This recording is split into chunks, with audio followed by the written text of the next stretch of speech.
the target. I'm flooding the market, a break from the garbage. An artist, sensitive about mind pardon. No margin for error, flawless be bearer. The black cat goddess, you walking with a panther. Painting these pictures with words like some. Hey, it's your girl, Madam Money, aka Trap, and welcome to the Salt in the Game first edition of Ass Trap. That's me. Make sure you hit that like button, make sure you hit that subscribe button, and let's get it. So before we get started, I just want to, thank everybody who asked me questions when I put this on the timeline, because sometimes you get boring just sitting out here talking about niggas' albums and stuff like that. Let's talk about, some other things going on in hip hop, and I'm so glad that I asked the time because I got some really, really dope questions. So let's get right into it.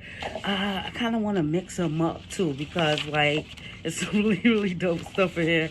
All right, you see me shuffling papers around. This first question comes from @Dom_Archie. That's Dom_Archie. Which artist do you think had the best prime in hip hop history?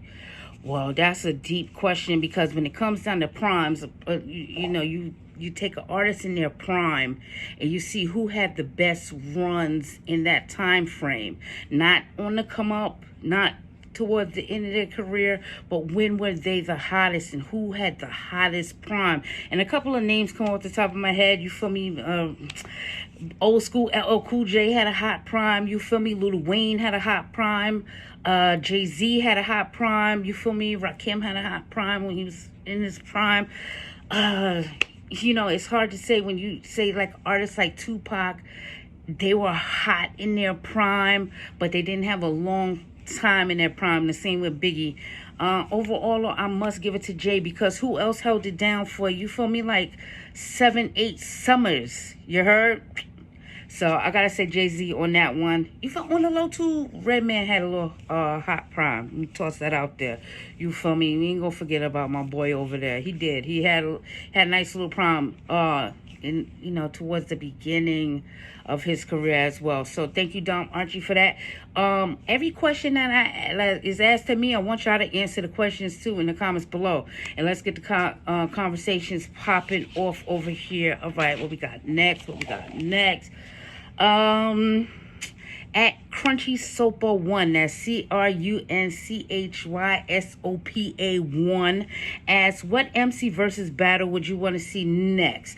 Now, it's crazy because now that versus has held everybody's attention, I feel like, a lot of things been touched on there. We've had, some of our hottest rappers do some dope verses on there. We had some of our hottest neo soul and regular R&B singers pull out some dope verses. We also had some dope dance hall battle and stuff go on.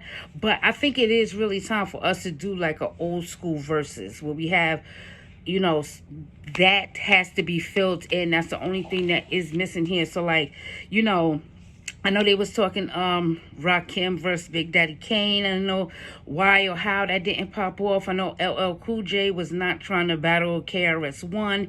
He wants to battle a Nas or a Jay-Z. And, it's kind of, that's kind of phony because when you have somebody like LL and they want to battle somebody who came in the game a little after them, that's where it's going to be a problem because you're going to be trying to draw from these old school tracks that everybody knows you for, Mama Say Knock You Out and all of this stuff where, those artists might not have that same feel or that same texture.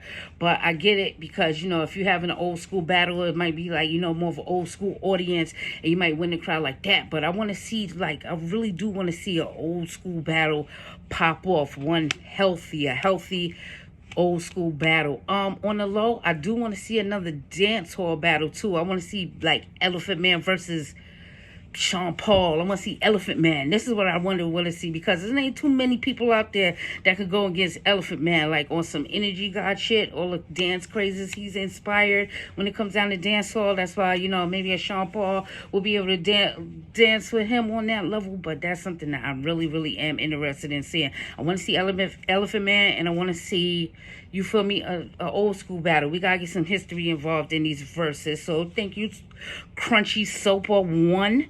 You feel me for that. Next question on here is from Daddio86. I haven't seen the problem album Coffee and Kush Volume 1, get a review. Did I miss it? No, you did not miss it. And I'm glad that you did ask me that. Salute to you, Daddy86, for this, because let me tell you, when the albums come out, I take notes and I do dossiers on every album that comes out, whether I get a review for it or not. It be some reasons why I don't put out the review, because everything I do over here is not just about me trying to slander stuff. I do like to promote good work, and I do want to get the word out on artists, projects that need to get the word out. But the reason why I didn't put out my review for Problems, Coffee and Kush, it sounded so much like Nipsey to me that I really couldn't put myself together to keep saying that over and over again. Even though the production on here is phenomenal, he has jazz influences on here. It's really, really smooth. Like, I'm a fan of Problem. I'm a fan of Problem. Like what? Like Problem. And this was a really, really like dope project coming for him.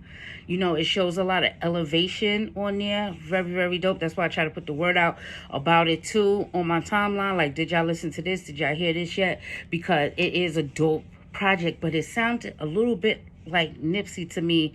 And it's a track on there too where he's like he dedicates this track to Nipsey. So once I heard that, and that comes maybe like the third or fourth track, once I heard that, I was like, okay, I see what's going on here. He does have other tracks on there that's a little bit more mainstream, where he's back into his self on a couple of them, but it sounded so reminiscent of Nipsey to me. I was like, you know what, I don't want to keep saying that over and over again. But yes, I did hear it. If you get a chance to listen to it, make sure you tell me how you feel about it in the comments below. But overall, it was a right project. I just didn't want to put out a review on it where I'm just saying it sounds so much like Nipsey and making all these references to it. So salute to you on that. Thank you so much, Daddy86, for asking me that question.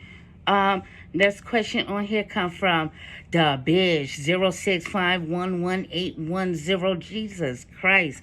All right, well, that's DABISH 065118110. Do those numbers mean anything? Do they mean anything to you?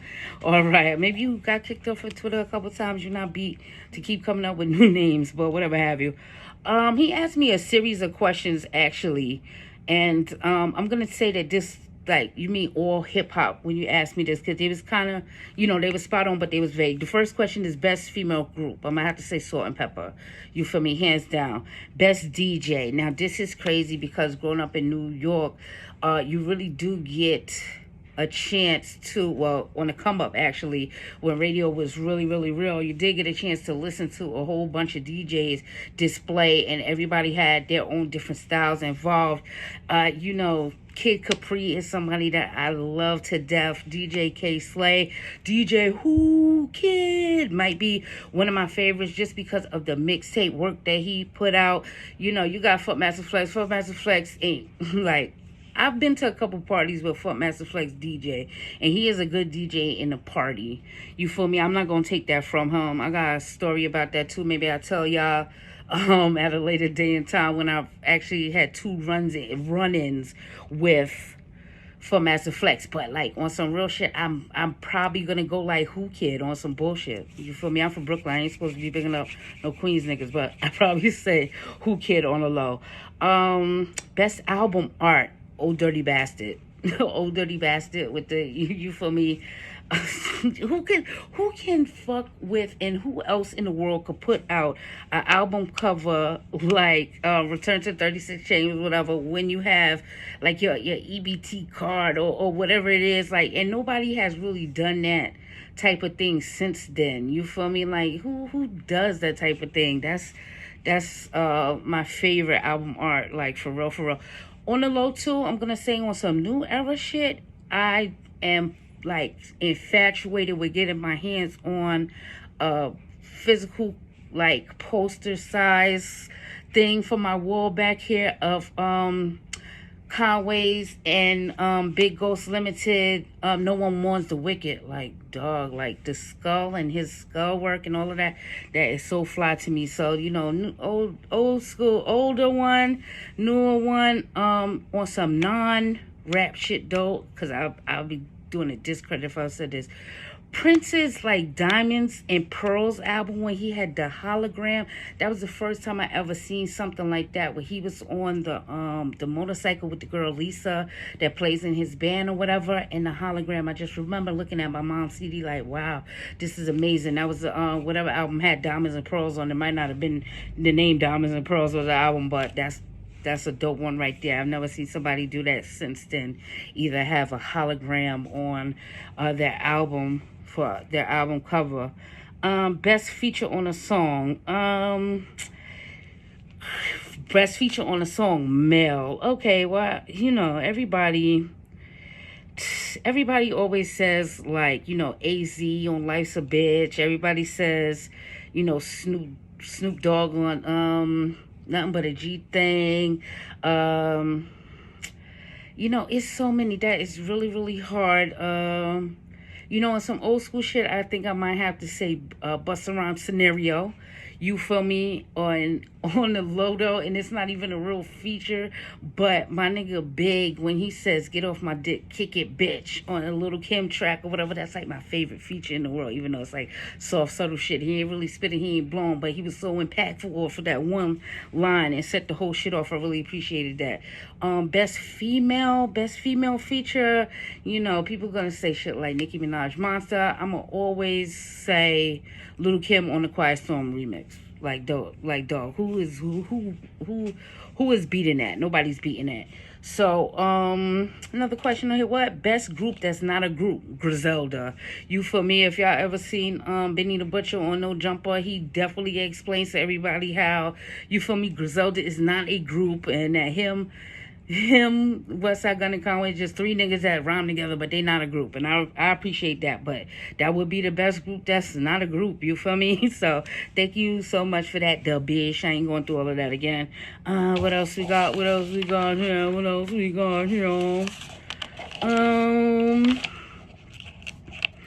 All right. The homie Counter Trip Robbie, you feel me?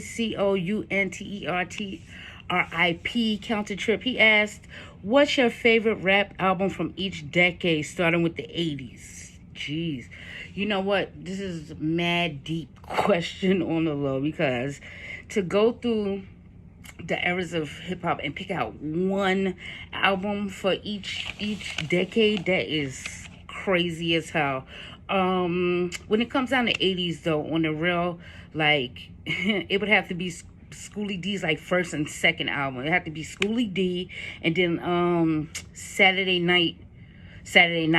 I think that's what it's called or whatever. And the reason why I would say that, and it's something I listen to a lot and often too, from the Schoolie D debut album to that Saturday Night album, you really get to see the transition from MCs, like MCing, like the old school MC, master of ceremonies, to somebody elevating themselves to become a rapper.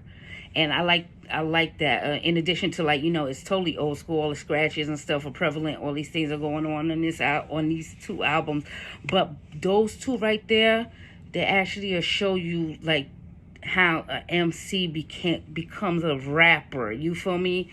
And that's my two that would be my two things for the 80s, because I do listen to it so much and I study it so much.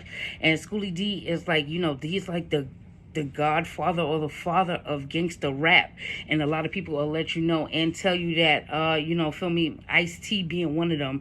He would definitely tell you, Schoolie D, he got his gangsterism and the ability to talk gangster shit on these records from Schoolie D. Philly native or whatever. But those two albums, his first album, his second album, really shows a transition in time for me between being a real master of ceremony at a party, turning it into being a rapper. So those two would do that for me. In the 90s, geez, like it's crazy, because in the 90s we see so many hot albums from across everywhere. This is such a tough fucking question to me. I don't even know how to really explain that. If I had to pick one album from the 90s, it would actually have to be, I'll be doing a discredit saying this, But I have to pick two, actually. It would be Reasonable Doubt and it would be Lil Kim's Hardcore. You feel me? Those are the two albums, like, I bought the same day at the same time, and they totally changed how I thought about anything. I'm unequivocally Brooklyn. So, you feel me? I always got Brooklyn on my back, and I always stand on Brooklyn's shoulders. You hear me when it comes down to that. So, those two right there for the 90s, I have to say Lil Kim Hardcore, and I'll have to say Reasonable Doubt, even though we know we got Big up in there. You know, a whole bunch of people came out nice, especially the early 90s. You got shit like Strictly Business, and man, it's just so many dope things there. All right. For the 2000s, see, the 2000s is crazy. 2000, so many dope projects came out. We have Ghostface Killer, Supreme Clientele. We got Little Brothers and Menstrual Show. We got, The Blueprint. We got, this is where we really saw Beanie Siegel, and we got The Truth. And, oh, man, it's crazy.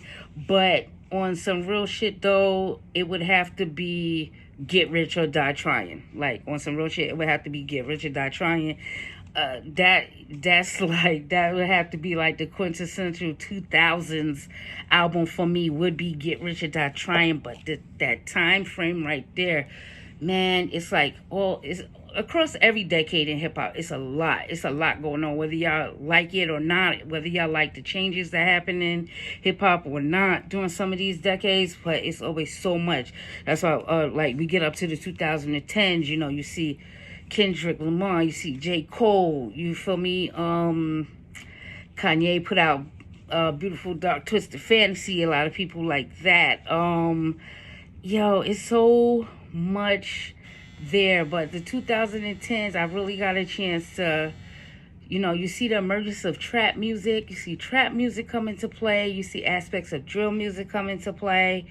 You feel me? I might have to split this up in group. I might have to do 4, because like 4 just instantly popped in my mind.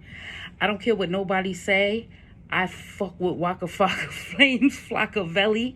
I think that's one of those like true trap albums and stuff like that. I would never turn my back on that. Damn, did we have something like 444 that shows, one of our most revered artists show as much growth as possible, something that in his whole career people never thought would happen.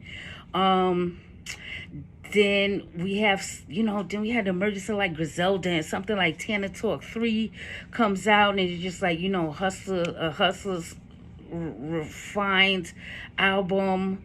And, on the low though, just thinking about it too, I'm gonna sit here and say, and I don't know if a lot of y'all heard this album or not, but I'm gonna sit there and I'm gonna definitely say that Daylight and Ichiban's Heroes might be that album that embodies that whole decade, because you have new school influence on there, you have old school influences on there, you have trap elements on there, like elements, not saying trap songs and stuff like that, but definitely trap elements is on there. You have West Coast vibes on there, you have East Coast vibes on there, you get R&B samples. And I think that, something like that does need to embody a whole period like 2010s. I'm gonna have to say Daylight and Ichiban's Heroes, for real. And if y'all haven't listened to it, please listen to it, because that is dope. Damn, that's a really hard question just to pick out, you feel me, a couple albums to represent a whole 10 years. But those are my personal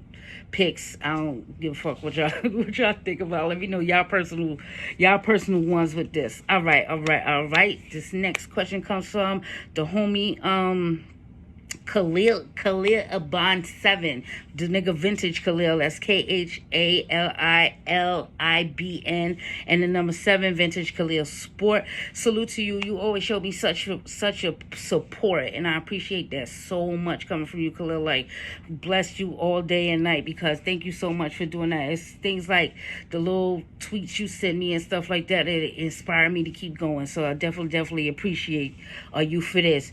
But you a sucker for asking me this question, though. What producer should Nas work with next? Exclude Primo, Pete Rock, Alchemist. I don't give...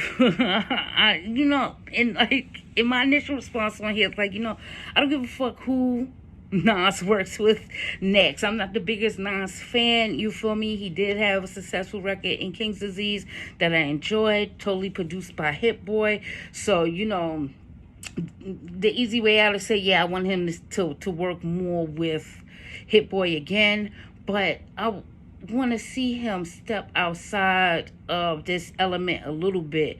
And like upon first listening, like to Nas and thinking about this question though, aren't we due for like a Nas Mad Lib album? Like, shouldn't we get a Nas Mad Lib album? I don't know if y'all ever heard a mixtape. It was called Nazimoto, where damn, I forget the DJ name. He actually blended, Nas tracks and Mad Lib production and made into this thing. It's called Nazimoto. And I think it's two things in the series or whatever.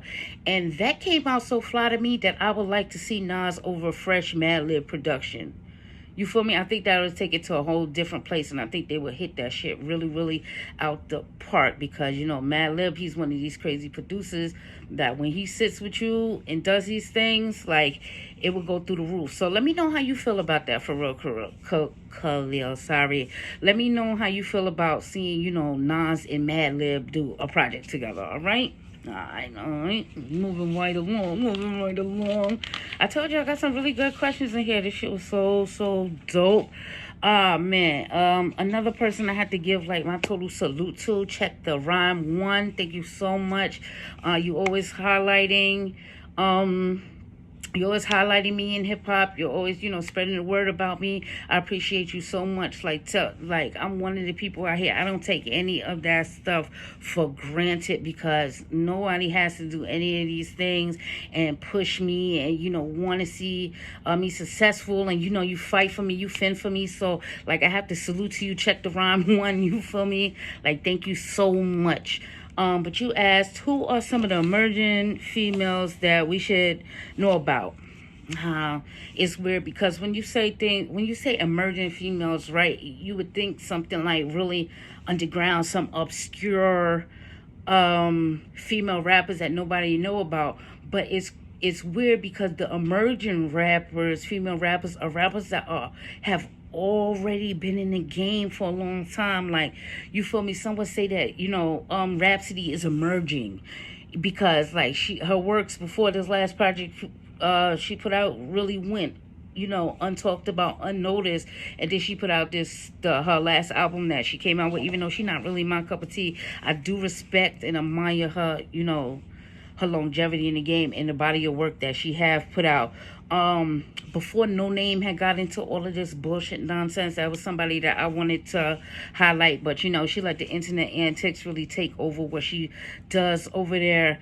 It's just really weird because you have somebody like a Cardi B and a Megan Thee Stallion that even though, they might have put in work, they haven't put in as much work as like somebody like Il Camille, who just put out an album last year called Harriet. And they'll come and they'll blow and they'll bubble and they don't even have a chance to be emerging because they just are shot from damn near obscurity up until, the top tiers. You feel me? Also, like, it makes me think about Nicki Minaj a lot too, that she's one of the last few females that we seen them do it step by step along the way, like going from just being on 1,000 Niggas features to doing her own thing and, switching lanes a little bit and seeing all this superstardom success and stuff like that. So, when it comes down to emerging artists, when it comes down to females, it's like really crazy because they'll stay in this space where they'll just be in this lane and they're always emerging unless they come out of nowhere and just blow up, which that happens on the male side of things too, but not like that. I remember advocating for Rico Nasty when she first came on the scene, and that's somebody that nobody is really into her music, but y'all know of her. Like, you never really sat down to listen to a Rico Nasty song or an album, or I'm glad I had to smack a bitch today, you feel me, that type of energy. But that's somebody who's emerging that y'all already are familiar with, but they're still emerging. They haven't had that thing that pop off yet. Sample the Great, that's a good international artist. She came out with album last year called Final Form. I tried to highlight and advocate for that because she's a really, really dope artist. Tierra Whack, she is somebody who's emerging as well, even though you're familiar with her name. I think she really did have one of the verses of the year on Little Yachty's Book 3. You feel me? Where she washed those other niggas and she was saying that she was washing them while she was washing them on the fucking track. That's dope. Like I said, Il Camille, somebody who's dope to me. It's a chick. Her name is, I don't want to mispronounce it, but it's D'Antria or D'Antria or something to this effect. She dropped the project D versus Everybody, and she's one of these things. Like, she's one of these things that come together where she has trap elements, hip hop elements. You could tell that she's really about it. You know, she's real melodic when she raps as well. I do appreciate her. I've always been a fan of Cupcake. Here we go, another artist again that you would say that is emerging. Y'all know her name. You might have heard of her, but y'all have never really listened to her music. Y'all never got into that type of thing. And it's just so hard. Like, you know, sometimes us in the community will not give these girls a shot just to hear their music so that you can fall in love with them. You feel me? But Cupcake is somebody that it's like, you know her name, but she's still emerging, and she's been emerging for years now, and it's just really crazy how this other thing go. Another person, Rock. Now, she don't put out music too much. She put out a couple of dope singles between last year and this year. Like, if I tell you to dig into one person's discography real quick, if y'all take from this question I'm answering, would be Rock. That's SA-ROC. And she had a track Deliverance, I believe it is. She's from DC and shit like that. Really, really dope stuff. But she's been around, you know, since like 2015, 2014. And, you know, pretty much it's obscure, but dope rhymes. So thank you so much. Check the rhyme. I appreciate it so much. Salute to you. Keep doing what you're doing over there. You feel me? I definitely am a huge fan of yours, and I appreciate all the support that you give me throughout all of this. Because, you know, the game is rough. You feel me? The game is rough. Okay. Pinnacle 127, that's PINNACLE 127, as how long before Tekashi Snitch 9 gonna be before he depletes all his money on security? Because there's no way his music is moving like it was before. He ratted. He might have millions of views, but that doesn't equate to sales. Or should we just even give a fuck? I'm just sick of him. 100 prayer hand British flag emojis. All right, well, this is the thing, right?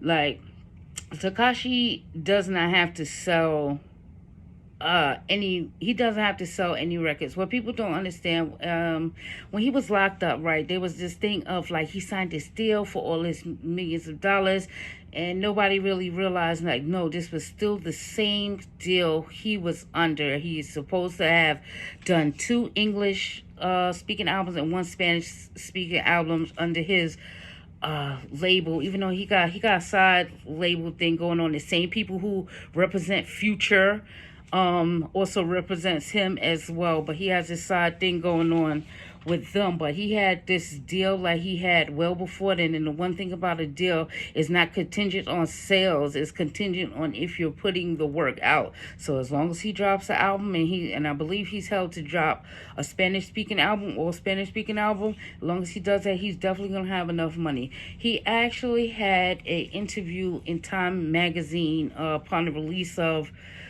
this album that he dropped called Tattletales. I promise you, I will never listen. He's doing everything to try to get your attention with the, you know, between the girls in the videos. I understand that he had Black China in the video, ass naked with nothing, covering herself up with some sprinkles.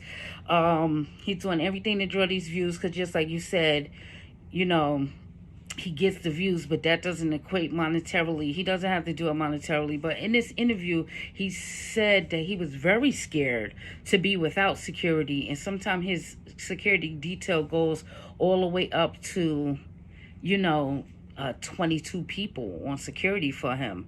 The one thing about security, though, is that security doesn't have to be something that necessarily is coming out of his pocket. His label could be paying for his security. So as long as that type of situation is happening, he's gonna be out here for as long as it gets. But he definitely said in his interview he was very scared to be without security, and he always looks over his shoulder. But that's the life of a rat. You feel me? All right. What we got else? What else do we have going on here?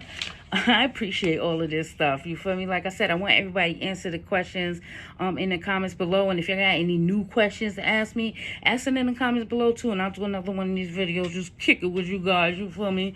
And let's get this shit straight. All right. This comes from the homie over at No Knock Off's radio podcast, Left-Handed Did. You feel me? Salute to you. Left-Handed, RMDEST. Ayo. I want to tell everybody right here, Left-Handed is one of the most knowledgeable individuals when it comes down to hip-hop, period. Like, period. He's been around. He knows the stuff top to bottom. That's a level of I aspire to be on that level of hip-hop knowledge and always coming from a real sturdy and stand-up place. So salute to you, Left-Handed Did. You feel me on that? You asked me two questions. One was, what separates a rapper from a lyricist? Well, it's such an easy question. That's a hard question at the same time. To me personally, a lyricist is somebody who could actually take you places visually and make you see things visually with their words. So, storytelling is one of the greatest forms of lyricism, even though lyricists go across all the lanes. For new niggas though, the difference between being a lyricist and a rapper is if you write your own rhymes or not. You feel me? No, a lyricist could be a rapper, but a rapper could never be a lyricist based off of the fact that they don't write their own rhymes. So, it's a couple ways you can answer this question, but, a lyricist, a true lyricist is somebody who actually paints you a visual picture with their words each and every time and takes you to a whole different scenario of what's going on. So that's my definition of it. If you got another definition of it, let me know. All right, the next question on here, why does the new generation dislike acknowledging the true school but love to use true school music as a go-to example? Samples, old routines, rhymes. Now, this is where shit gets real deep, right? Why does the new generation dislike acknowledging the true school? Well, on the low, if we're talking about music-wise, or you're just talking about the youth here, when you say new generation, they don't acknowledge the true school because they don't know the true school of hip-hop like that. And maybe I need to do a little history lesson too here, because your verbatim on here is kind of throwing me off. Okay, so we have the schools of hip-hop, right? It's old school, Kumo D, Dougie Fresh, Melly Mel, that whole thing that kicked off hip-hop. That's the old school. Then we have the new school. Not to be confused with this new school. This is another terminology for rappers that's running around right now, and I'll get into all of that as we go along. But the new school, that's the LL Cool J's, the Rakims, the people who found it to be lucrative, very lucrative, and cross over when it came down to hip hop. That's the new school. Then, you feel me, in my personal opinion, this is where my opinions come into play. Then you have the true school, right? All right. Now the true school, that's the golden era of hip hop. So it goes in between both new school and something I like to call the students of the game. The students of the game is everybody that hit that end of the golden era of hip hop and took it into the next thing. So the true school is this fine line of the golden era of hip hop, which I don't think that the new generation of real rappers don't acknowledge that, to be honest with you, because after the students of the game comes the new generation. That's the Kendricks, the Coles, you feel me, the Freddie Gibbs, even the Futures and stuff. That's that's like the new generation of hip hop, and they acknowledge the true school and the students of the game. Like they would never shun, you know, the real rappers that came along before them. They never gonna throw salt in the game when it comes down to, you know, old school, new school, the golden era of hip hop. They actually acknowledge that and align themselves with these things, or the best ones do.